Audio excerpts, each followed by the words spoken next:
If you've ever experienced that burning sensation in your chest, or a feeling of indigestion, regurgitation, something stuck in your throat, or difficulty breathing, voice hoarseness, the list of acid reflux symptoms can vary and go on and on.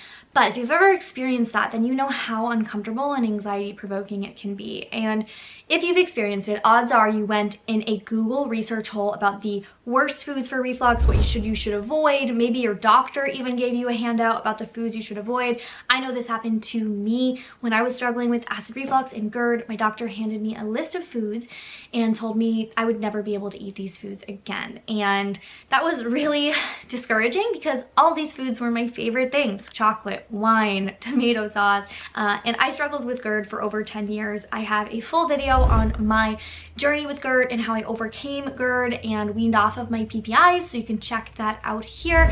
But in today's video, I'm going to be talking about something a little bit different. I'm going to be talking about the top foods to support your reflux relief journey and how to actually choose foods that could optimize your digestive health and help you optimize your microbiome health. And you could be thinking, why does my gut health matter for acid reflux? You know, I have a hiatal hernia or I have a loose lower esophageal sphincter. Those things have nothing to do with gut health, but here's where you could be wrong. So if you have a hiatal hernia, this really actually does matter, because if your digestive system isn't working, you're getting bloated, you're getting constipated, this can put a lot of pressure on your sphincter, and your hernia is already putting pressure on your sphincter. And so this bloating, this constipation can worsen reflux symptoms.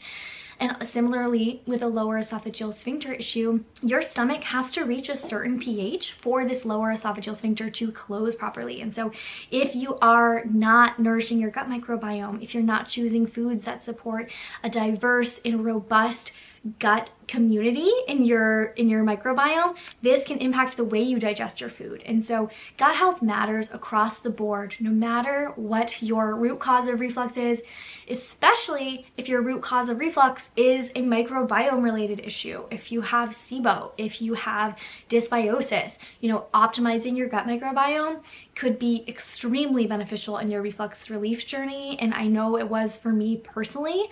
One of my root causes was tons of antibiotic use, and I also had post-food poisoning IBS, post-infectious IBS.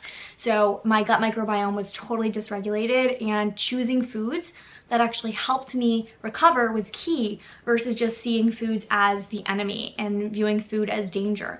We kind of have to shift that mindset in order to heal our relationship with food. So if you're new here, definitely give this video a like, subscribe, and definitely check out all of my other acid reflux playlist videos after this video. But without further ado, let's dive into the top foods to optimize digestion and help you prevent reflux. Make sure you stay to the end of this video, because I'm going to be sharing one food that is actually really helpful for acid reflux, but can be a trigger.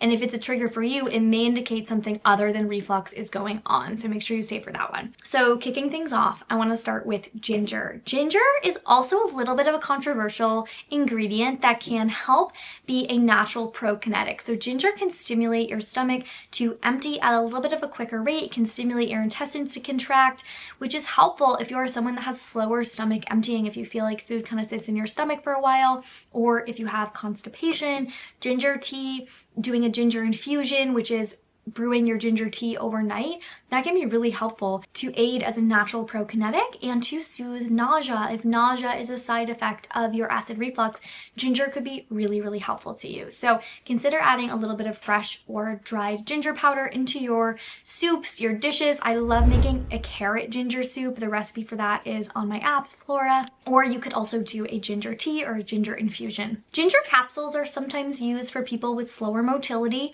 However, ginger capsules sometimes aren't well tolerated by people with reflux, so just something to be careful of there. You could also make your tea from the natural ginger root and grate some turmeric in there and make it really powerful anti-inflammatory. This category of foods is often overlooked when it comes to acid reflux relief, and sometimes avoided because people believe that they're difficult to digest, but there are ways around this. The food group I'm talking about is dark leafy greens. So these are kale, spinach, arugula, chard.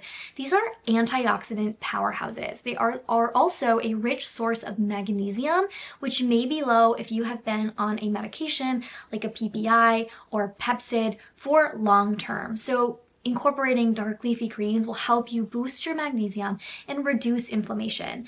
There is usually a high level of inflammation in the body when someone's dealing with something like GERD, gastroesophageal reflux disease, which is repeated acid reflux that has caused irritation or inflammation in the esophagus or at the lower esophageal junction, which is where the esophagus connects to the stomach. Or if someone is dealing with laryngopharyngeal reflux, which is a type of reflux that really impacts the throat and respiratory system. It's driven by an enzyme called pepsin.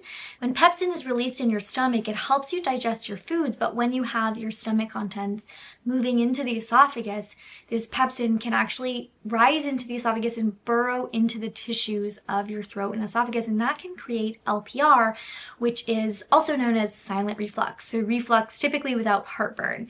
Pepsin creates a lot of inflammation, and so we need to support your body with the right nutrients like antioxidants to really go in and reduce your inflammation. Also, if you are someone who struggles with constipation, which a lot of my clients come to me and they're dealing with overlapping digestive issues like reflux, histamine issues, constipation, diarrhea, SIBO, dark leafy greens are your friend. Dark leafy greens will help to stimulate the intestines to contract and provide extra fiber to help move stuck stool out of the body, which is really, really important. We do not want that traffic jam of stuck stool in the large intestine that's going to create more pressure on your stomach and contribute to reflux. So include these, whether that is sauteing them with your meals if you don't tolerate raw greens. I know some people with IBS do not tolerate raw kale, raw greens, so saute them, make them really soft, sprinkle in some sage, some sea salt, some olive oil, or whatever avocado oil you're using, and this can be a delicious side dish or mixing in with pasta or rice. You could also add this to a smoothie. A little tip here, if you are someone who struggles with smoothies, you feel like they give you acid reflux, consider using alkaline fruits to neutralize some of the acidic fruits. So using banana to help neutralize the berries in the smoothie, and consider using less liquid to make the smoothie a little bit thicker so that you're not overfilling the stomach with a lot of liquid. Too much liquid at one time can be a no-no for acid reflux. So consider using about 8 ounces of liquid so that you're not overdoing the fluid in your stomach at one time. Have you ever wondered why bananas are called nature's antacid? Bananas have a very neutral pH, making them an excellent food for those with acid reflux or LPR. Acidic fruits sometimes can be irritating if you are in a healing phase. They can irritate the throat.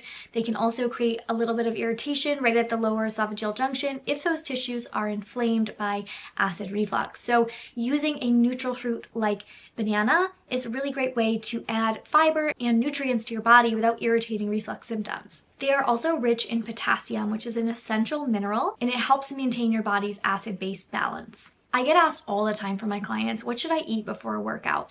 And bananas are a great food to eat before your workout because they are alkaline, they're giving your body minerals, and they're also very easy on the stomach typically. If you are someone that has IBS or you struggle with bloating, you'd want to choose a banana that is non-spotted and almost slightly green. These bananas are going to be lower in sugar and higher in starch, and they're not going to have as many FODMAPs, FODMAPs can create bloating and gas in some people with IBS. So there's a tip. Aloe vera is not just for sunburns. Aloe can also be a great way to soothe irritated tissue. If you are struggling with an acute reflux flare, this is a great food to blend with some water or coconut water and have as a beverage to soothe the tissues. Now, aloe vera, in my opinion, doesn't really give long-lasting benefits. It gives more of a temporary relief, but this is also helpful if you're looking for some soothing. Aloe vera is also a natural way to stimulate bowel movement. If you are feeling constipated, this could be helpful to get things moving. Just make sure that the aloe vera you're drinking does not have added citric acid. If you get it in a bottle form, sometimes this has citric acid, and that can be irritating and actually activate pepsin in the throat and the esophagus, so we don't want that. Here's one you probably don't expect, but it's fennel. So if you ever see the fennel bulb at the grocery store, this is a delicious reflux-friendly vegetable that you can slice and roast, and it actually contains a compound that can soothe the gastric lining. So I really recommend roasting this up, putting it in a slow cooker, adding this as a side dish to your Thanksgiving dinner. This will be a really great way to support digestion and soothe stomach tissue while also getting a new vegetable, which New vegetables are key. We really want to try to rotate our produce so that we're getting different types of fiber.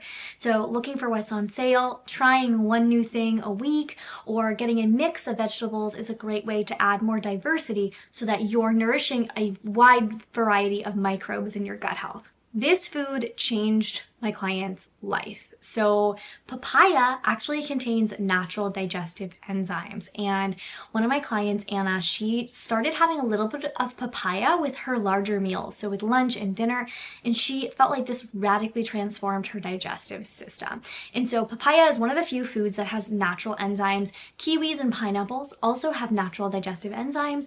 However, kiwis and pineapples can be slightly acidic. So people with LPR and GERD may feel like they don't tolerate those as well in the early phases of their healing. So papaya is a low acid antioxidant and fiber rich melon that you can add to your foods to help give some extra digestive support. I personally love papaya in the morning with a little bit of yogurt for probiotics and a little bit of homemade granola. It is delicious and it brings me back to my days of teaching yoga in Bali because the papaya was so good there. So Anna incorporated this and she saw a really big improvement in just a few weeks with also incorporating all of our anti-reflux strategies, which by the way, you can find in this video here. This video walks you through the strategies that 99% of people are forgetting who have acid reflux. So I really recommend watching this video so you can learn some anti-reflux strategies that are totally free. You can start today right now. Okay, this last food is highly controversial. I have seen you guys commenting on my videos when I'm eating a bowl of oatmeal, saying that oatmeal has become a big acid reflux trigger for you. And if you have noticed that oatmeal has become a trigger, this is a little bit of a red flag that you might be dealing with something other than just acid reflux, because oatmeal is super alkaline. It's a great reflux friendly food because it can absorb excess stomach acid. It can buffer acidic foods. If you have oatmeal with berries, it can help you tolerate those berries. And it also gives you extra fiber. It has prebiotic fiber to lift up your healthy bacteria, which helps you digest your food better. So tons of benefits, and it's not typically a reflux trigger. So if you started to notice reactions with oatmeal, this is something you want to take a closer look at because you could have some food sensitivities, you could have gut imbalance, potentially small intestinal bacterial overgrowth, or some sort of dysbiosis that might be causing you to react to this food, maybe a histamine issue that isn't necessarily directly related to the reflux. It could be more of the root cause of the reflux. So oatmeal, typically an amazing reflux friendly food, and if it's a problem for you, you may want to consider getting a little bit more support with your digestive health. If you want to start incorporating these foods, I have a free acid reflux meal plan down below, which focuses on a variety of healthy foods that are easy to prep, and it comes with the recipes.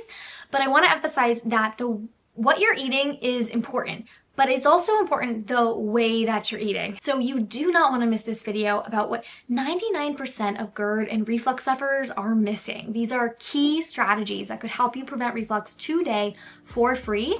And I'm talking about the way that you're eating. It has nothing to do with what you eat, but the way you're eating. You don't want to miss this video. So be sure to click here, watch this video, give this video a like, subscribe to my channel. Let me know if you are new here, and I will see you at the next video.